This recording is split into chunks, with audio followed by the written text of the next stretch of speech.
Hello everyone, आज हम आप सभी को मैथ्स का टॉपिक संख्या पद्धति बताने जा रहे हैं जो क्लास 9th और 10th सभी क्लास के लिए लगभग इम्पोर्टेंट है। आज हम आप सभी को बताने जा रहे हैं कि संख्या पद्धति को कैसे हम लोग संख्या रेखा पे प्रेजेंट करते हैं। तो देखिए, पहले हम जानेंगे संख्याओं के बारे में। तो संख्याएं जो होती है वो दो प्रकार की होती है, वास्तविक संख्या और काल्पनिक संख्या। वास्तविक संख्या को हम रियल नंबर कहते हैं और काल्पनिक संख्या को इमेजिनरी नंबर कहते हैं। वास्तविक संख्याओं के दो संख्या और काल्पनिक संख्या। वास्तविक संख्या के दो प्रकार होते हैं, परिमेय संख्या और अपरिमेय संख्या। परिमेय को हम रेशनल नंबर कहते हैं और अपरिमेय को इरेशनल नंबर कहते हैं। हम आज के टॉपिक में पढ़ेंगे क्लास 9th के व्यू से कि परिमेय संख्याओं के बारे में। तो परिमेय संख्याओं के अंतर्गत हमारी तीन संख्याएं आती है, प्राकृत संख्या जिसे नेचुरल नंबर कहते हैं, पूर्ण संख्या जिसे होल नंबर कहते हैं और पूर्णांक जिसे इंटीजर्स कहते हैं। तो पहले हम बात करेंगे इन सब की। इससे पहले कहते हैं अंक। अंक क्या होता है?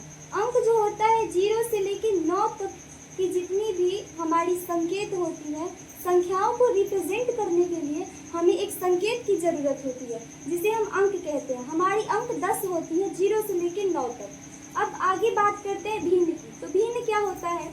तो अंश बट्टा हर, जिसे हम p/q के रूप में लिख सकते हैं, वो भिन्न होता है।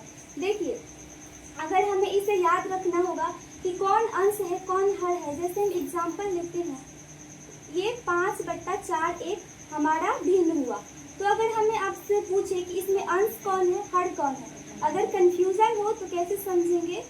ये ऊपर जो होता है वो अंश होता है, नीचे जो होता है वो हर होता है। तो अंश को याद रखेंगे आसमान से, आसमान ऊपर रहता है तो ये हो जाएगा आपका अंश जो ऊपर रहता है। हर से हो याद रखेंगे हरी धरती जो नीचे होती है, तो इसे याद रखेंगे कि जो नीचे होता है वो हर होता है। तो अंश बट्टा हर हमारा भिन्न होता है। अब बात करते हैं प्राकृत संख्या। तो प्राकृत संख्या क्या होती है? तो प्राकृत संख्या होता है गिनती की संख्या को हम प्राकृत संख्या कहते हैं। आप 1 से लेकर अनंत तक की संख्याओं को गिनते चले जाइए। ये सारी संख्या 1 से स्टार्ट होती है, 1 से स्टार्ट होकर ये अनंत तक जाती है। इसे हम प्राकृत संख्याएं कहते हैं, जिसे हम n से डिनोट करते हैं।